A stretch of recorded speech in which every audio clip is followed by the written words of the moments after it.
우리가 매일 아침 습관적으로 마시는 그 커피 한 잔이나 퇴근길에 무심코 누르는 배달 앱 결제 버튼이 사실은 우리 통장에 거대한 구멍을 내고 있다는 사실을 알고 계셨나요? 많은 분이 나는 왜 돈이 안 모일까라고 한탄하지만 그 이유를 단순히 연봉이 적어서라고 생각한다면 그건 정말 큰 착각일 수밖에 없거든요.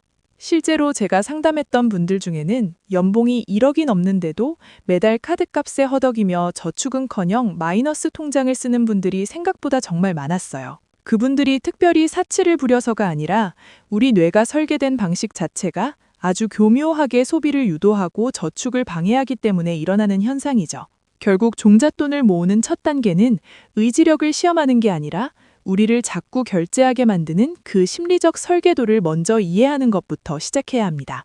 맞아요. 말씀하신 것처럼 우리가 돈을 쓰는 행위는 단순한 경제 활동이 아니라 사실은 뇌에서 도파민을 얻으려는 아주 본능적인 몸부림에 가깝거든요.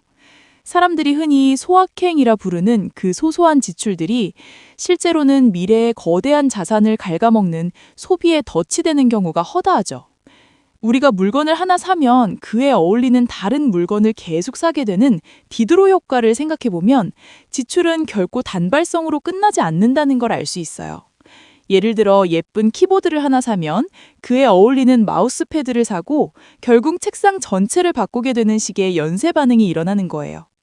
이런 무의식적인 지출의 연쇄를 끊어내지 못한다면 아무리 수입이 늘어난다고 해도 밑 빠진 독에 물 붓기처럼 자산은 결코 쌓이지 않을 겁니다. 그래서 필요한 게 바로 지출 통제 시스템인데 이건 단순히 가계부를 쓰는 것과는 차원이 다른 전략적인 접근이 필요해요.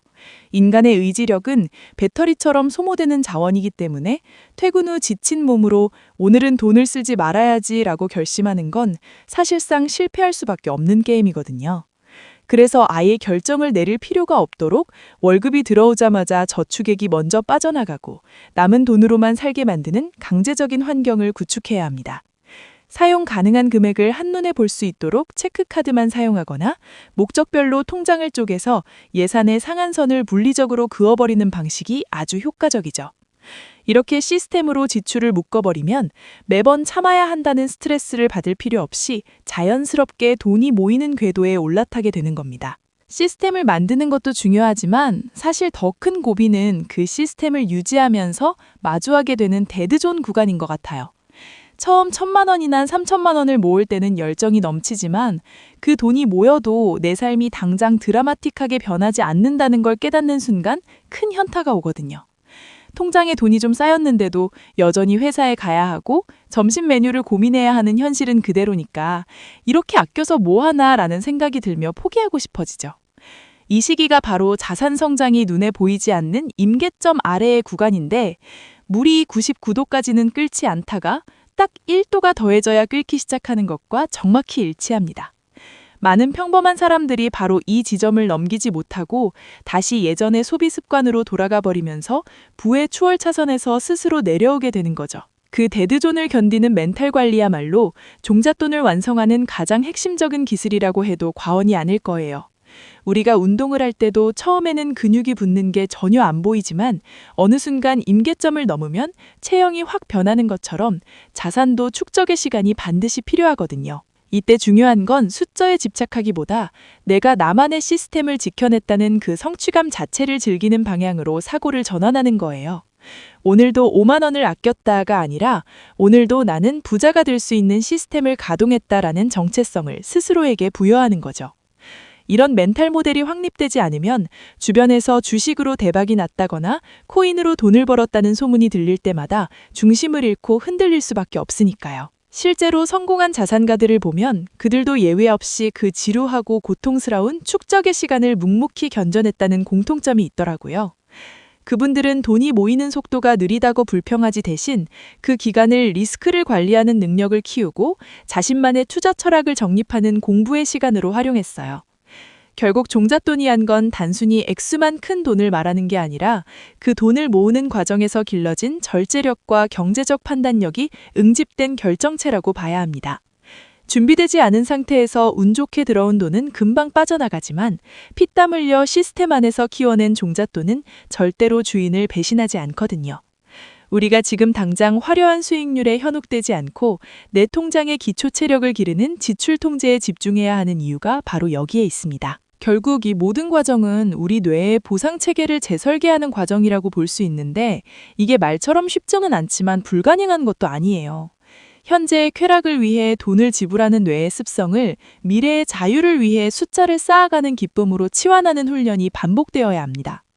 종잣돈이 임계점에 도달해 스스로 구르기 시작하면 그때부터는 우리가 쏟았던 노력보다 훨씬 더 빠른 속도로 자선이 증식되는 마법 같은 순간이 찾아오게 될 거예요. 그 가속도의 원리를 이해하게 되면 지금의 인내와 절제가 단순한 고통이 아니라 엄청난 수익률을 가진 투자 행위라는 걸 깨닫게 되죠. 그렇게 한 걸음씩 나아가다 보면 어느새 내 노동이 아닌 돈이 스스로 일하게 만드는 그 놀라운 지점에 발을 들이게 되는 겁니다. 노동소득을 자본소득으로 전환한다는 건 단순히 저축을 많이 한다는 차원을 넘어서 내 소중한 시간을 자본이라는 에너지로 응축시켜서 영구히 박제하는 과정이라고 봐야 해요. 우리 몸의 에너지는 한계가 있고 우리가 일할 수 있는 시간은 물리적으로 정해져 있지만 그 시간을 통해 벌어들인 돈을 자본화하면 그때부터는 이야기가 완전히 달라지거든요. 자본으로 변환된 돈은 지치지도 않고 잠도 자지 않으며 24시간 내내 복리라는 마법의 엔진을 돌려가며 스스로를 복제하기 시작하죠. 복리의 수학적 모델을 아주 단순하게 시뮬레이션해봐도 연수익률 7%를 가정했을 때 내 자산이 2배가 되는 데 걸리는 시간은 약 10년이지만 그 다음 2배가 되는 데는 훨씬 적은 에너지가 들어가는 걸 알 수 있어요. 이건 단순히 숫자가 늘어나는 게 아니라 시간이 내 편이 되어 나를 위해 일하는 레버리지가 발생하는 순간인데 이 메커니즘을 이해하는 순간 노동에만 의존하던 삶의 패러다임이 통째로 바뀌게 되는 겁니다. 결국 우리가 지금 당장 고통을 참고 자본을 쌓는 이유는 미래의 나를 대신해 일해줄 자본의 군대를 육성하는 것과 다름없다는 뜻이에요. 그 자본의 군대가 제대로 힘을 발휘하려면 단순히 돈을 쌓아두는 게 아니라 어떤 전술로 배치하느냐, 즉 자산 배분의 전략이 무엇보다 중요해지는 시점이 오죠. 많은 분이 어떤 종목이 대박 날까에만 혈안이 되어 있지만 장기적인 자산 증식의 성패는 특정 종목의 선택보다 전체적인 포트폴리오의 구조에서 결정된다는 게 수많은 연구로 증명되어 있거든요. 여기서 우리가 반드시 주목해야 할 모델이 바로 핵심 주변, 영어로 코어 세털라이트라고 불리는 포트폴리오 구성 전략입니다. 전체 자산의 70%에서 80% 정도는 시장 전체의 성장을 따라가는 인덱스 펀드나 우량한 ETF 같은 핵심 자산에 묻어두어 든든한 뿌리를 내리게 만드는 거예요. 그리고 나머지 20에서 30%의 주변 자산을 활용해 내가 공부한 개별 성장주나 테마형 자산에 투자하며 시장 초과 수익을 노리는 공략적인 전술을 구사하는 거죠. 이 구조를 갖추게 되면 시장이 흔들릴 때 중심을 잡아주는 묵직한 힘과 상승장에서 자산을 점프시킬 수 있는 날카로운 무기를 동시에 갖게 되는 셈이에요. 핵심 자산이 든든하게 받쳐주지 않는 상태에서 주변 자산에만 올인하는 건 사실 투자가 아니라 운의 모든 걸 거는 도박과 같은 위험한 행동이거든요. 반대로 너무 핵심 자산에만 갇혀 있으면 시장이 요동치는 구간에서 발생하는 폭발적인 수익 기회를 놓치게 되어 자산이 불어나는 속도가 기대보다 더딜 수밖에 없어요. 이 핵심과 주변의 조화가 완벽하게 이루어질 때 비로소 복리의 기울기가 가팔라지기 시작하는데 여기서 한 가지 더 중요한 건 이 비율을 유지하는 리밸런싱의 마법이에요. 우리가 처음에 8대2로 비중을 정해놨어도 시간이 지나 특정 자산의 가격이 급등하면 그 비율이 8대1이나 그 이상으로 깨지기 마련이잖아요. 이때 사람들은 더 오를 것 같은 탐욕에 빠져서 그대로 방치하기 쉽지만 냉정하게 비중이 커진 자산을 팔고 저평가된 자산을 더 사는 과정이 반드시 필요합니다. 이게 말은 쉽지만 실제로는 오르는 주식을 팔고 떨어지는 주식을 사야 하는 고통스러운 과정인데 이 기계적인 리밸런싱이야말로 복리의 엔진에 연료를 계속해서 주입하는 가장 확실한 방법입니다. 리밸런싱이 정말 위대한 이유는 우리가 시장의 고점과 저점을 맞추려 애쓰지 않아도 결과적으로 비싸게 팔고 싸게 사는 행위를 자동적으로 반복하게 만들어준다는 점에 있어요. 예를 들어 작년처럼 주식시장이 좋아서 핵심 자산 비중이 커졌다면 상승분만큼을 매도해 채권이나 금 같은 안전자산으로 옮겨둠으로써 자연스럽게 수익을 확정짓게 되죠. 반대로 시장이 폭락해 주식 비중이 쪼그라들면 미리 확보해둔 안전자산을 팔아 헐값에 나온 주식들을 담게 되니 다음 상승장이 왔을 때 수익률이 폭발적으로 튀어오르는 지렛대 역할을 하게 됩니다. 이런 리밸런싱의 원칙을 1년이나 혹은 반기마다 주기적으로 실행하는 것만으로도 감정에 휘둘리지 않고 자산의 안정성을 극대화하면서 동시에 수익성이 챙길 수 있게 되는 거예요. 이건 단순히 돈을 버는 기술을 넘어 우리가 통제할 수 없는 거대한 시장의 흐름 속에서 유일하게 우리가 통제할 수 있는 리스크 관리의 핵심이라고 할 수 있습니다. 결국 이 시스템이 안착하면 내가 잠을 자는 동안에도 자산은 스스로의 균형을 맞추며 눈덩이처럼 불어나는 부의 자동 항법 장치를 갖게 되는 셈이죠. 맞아요. 결국 우리가 지향해야 하는 건 내가 일일이 개입하지 않아도 돌아가는 정교한 시스템이지 매 순간 차트를 보며 가슴 졸이는 소모적인 투자가 아니거든요. 그런데 이렇게 자산이 복리의 가속도를 타고 기하급수적으로 늘어나는 구간에 진입하게 되면 예상치 못한 새로운 복병을 만나게 됩니다. 자산 규모가 커질수록 단 1, 2%의 변동성만으로도 내가 평생 벌어들인 노동소득보다 더 큰 금액이 하루아침에 움직이는 경험을 하게 되니까요. 이때부터는 수익을 얼마나 더 내느냐보다 이 거대한 자산을 어떻게 외부의 충격으로부터 철저하게 방어하느냐가 생존의 핵심 키워드가 됩니다. 아무리 훌륭한 공격 전술을 가졌더라도 한 번의 대폭락장에서 무너져 버린다면 그동안 쌓아 올린 복리의 탑이 순식간에 모래성처럼 사라질 수 있기 때문이죠. 여기서부터는 우리가 지금까지 다뤘던 자산 증식의 논리와는 전혀 다른 소중한 내 자산을 영구히 지켜내기 위한 아주 치밀한 방어 기제가 필요해지는 시점입니다. 실제로 자산의 단위가 바뀌는 지점에서 많은 분이 가장 당혹스러워하는 게 바로 이 방어의 기술을 한 번도 배워본 적이 없다는 사실이더라고요. 시장의 불확실성이 극도로 커지는 순간에도 내 자산의 하방을 단단하게 지탱해 줄 수 있는 실질적인 장치들이 무엇인지 구체적으로 고민해 봐야 합니다. 사실 그 장치라는 게 단순히 통장에 현금을 좀 더 챙겨두는 수준을 말하는 게 아니거든요. 진정한 의미의 하방 경직성은 내가 가진 자산군들이 서로 상관관계가 낮거나 아예 반대로 움직이도록 정교하게 설계되었을 때 비로소 만들어지는 법이죠. 예를 들어 우리가 주식이나 부동산 같은 위험 자산에만 몰두할 게 아니라 시장이 공포에 질려 모든 게 투매될 때 오히려 가치가 치솟는 달러나 금, 혹은 변동성 지수에 연동된 특수한 해칭 수단들을 포트폴리오에 반드시 섞어줘야 합니다. 이건 단순히 수익을 더 내기 위해서가 아니라 예상치 못한 블랙스완이 덮쳤을 때 내 전체 자산이 회복 불가능한 수준으로 녹아내리는 것을 물리적으로 막아주는 안전벨트 역할을 하거든요. 자산가가 된다는 건 결국 공격력 못지않게 이 수비력을 얼마나 과학적으로 구축하느냐의 싸움이라고 볼 수 있습니다. 맞아요. 그 수비의 핵심 중 하나가 바로 비대칭적 위험 관리라는 개념인데 이건 정말 부자들만 조용히 실천하는 아주 영리한 전략이죠. 우리가 흔히 투자를 하면 잃을 수도 있고 얻을 수도 있다고 생각하지만 고수들은 내가 틀렸을 때 잃는 돈은 아주 작게 제한하고 내가 맞았을 때 얻는 수익은 무한대로 열어두는 구조를 짜는데 목숨을 걸거든요. 마치 아주 저렴한 보험료를 내고 거대한 화재에 대비하는 것처럼 평상시에는 아주 적은 비용을 지불하며 하방을 닫아두다가 시장이 폭발적으로 흔들리는 순간 그 해칭 자산에서 엄청난 수익이 터져나오게 설계하는 식이죠. 이렇게 되면 대폭락장에서도 내 전체 자산은 오히려 견고하게 버티거나 심지어 불어날 수도 있는데 이런 하방 경직성이 확보되어야만 심리적으로 흔들리지 않고 장기적인 부의 가도를 달릴 수 있게 되는 겁니다. 결국 리스크를 없애는 게 아니라 그 리스크의 성격을 나에게 유리한 비대칭적 구조로 바꾸는 것이 부의 최상위 단계에서 일어나는 일들이죠.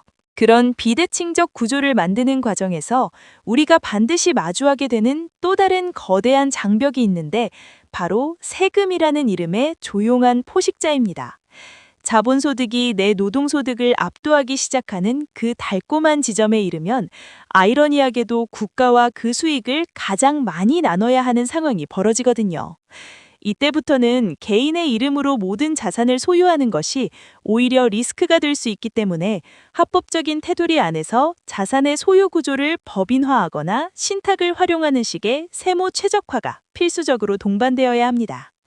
자산이 커질수록 1%의 세율 차이가 수억, 수십억 원의 차이를 만들기 때문에 이건 단순히 비용을 아끼는 차원이 아니라 내 부의 시스템을 외부의 침식으로부터 보호하는 아주 치밀한 방어 기제라고 봐야 해요. 미리 준비되지 않은 세금 문제는 결국 어렵게 쌓아올린 자산을 한순간에 분해해버릴 수 있는 가장 치명적인 위험 요소가 될 수 있으니까요. 세무 최적화 이야기가 나와서 말인데 이게 결국 부의 대물림이라는 최종 단계의 시스템 구축과도 직결되는 문제거든요. 진정한 부자들은 단순히 자녀에게 현금을 물려주는 게 아니라 그 자산이 스스로 굴러가고 보호받을 수 있는 지배 구조 자체를 설계해서 넘겨주는 방식을 취하죠. 예를 들어 가업 승계나 가족법인 같은 형태로 자산이 파편화되지 않게 묶어두고 그 안에서 발생하는 수익이 다시 재투자되도록 만드는 일종의 가문 관리 시스템을 구축하는 거예요. 이런 시스템이 완비되면 설령 다음 세대에서 투자 실수가 나온다 하더라도 전체적인 자산의 뿌리가 흔들리지 않도록 다중의 방어막이 작동하게 됩니다. 결국 우리가 지금 고민하는 이 모든 방어 전략은 나 개인의 생존을 넘어 내가 일군 이 가치가 세대를 거듭하며 영구히 지속될 수 있게 만드는 거대한 부의 생태계를 조성하는 과정인 셈이죠. 결국 우리가 도달하고자 하는 부의 완성은 내가 없어도 돌아가는 완벽한 시스템이 나를 대신해 내 가족과 미래를 지켜주는 상태라고 정의할 수 있겠네요. 바닥에서 시작해 지출을 통제하고 복리의 엔진을 달아 자산을 키우고 마지막으로 철저한 방어 기제를 통해 그 성을 요새화하는 이 모든 과정이 하나의 유기체처럼 연결되어야 합니다. 우리는 흔히 부자를 단순히 돈이 많은 사람이라고 생각하지만 진짜 부자는 그 돈을 다루는 정교한 규칙과 시스템을 소유한 사람에 더 가깝거든요. 지금 당장 내 자산 규모가 작다고 해서 이 방어의 기술을 외면할 게 아니라 아주 작은 씨앗 단계에서부터 이 시스템의 유전자를 심어넣는 연습을 시작해야 합니다. 그렇게 만들어진 단단한 하방 경직성이 언젠가 찾아올 거대한 경제적 풍랑 속에서 나를 무너뜨리는 게 아니라 오히려 더 높은 곳으로 밀어 올려주는 든든한 발판이 되어줄 테니까요. 오늘 우리가 나눈 이 방어의 전략들이 누군가에게는 아직 먼 나라 이야기처럼 들릴 수도 있지만 사실 이건 생존의 기본 원칙과도 같습니다. 가장 화려하게 빛나는 공격의 순간보다 가장 어둡고 위험한 순간에 나를 지켜줄 수 있는 방패가 준비되어 있는지 스스로 끊임없이 질문해봐야 해요. 부의 축적은 100m 달리기가 아니라 평생을 걸쳐 완주해야 하는 마라톤이고 그 긴 여정에서 승리하는 사람은 가장 빨리 달리는 사람이 아니라 끝까지 넘어지지 않는 사람이라는 걸 잊지 마셨으면 합니다. 여러분이 지금 쏟고 있는 그 인내와 공부의 시간들이 단순히 숫자를 늘리는 행위를 넘어 여러분의 인생을 단단하게 지탱해 줄 수 있는 거대한 시스템의 초석이 되기를 진심으로 응원하겠습니다. 부의 기적은 운 좋게 찾아오는 것이 아니라 철저하게 준비된 시스템이 필연적으로 만들어내는 결과물이라는 사실을 꼭 기억하셨으면 좋겠네요.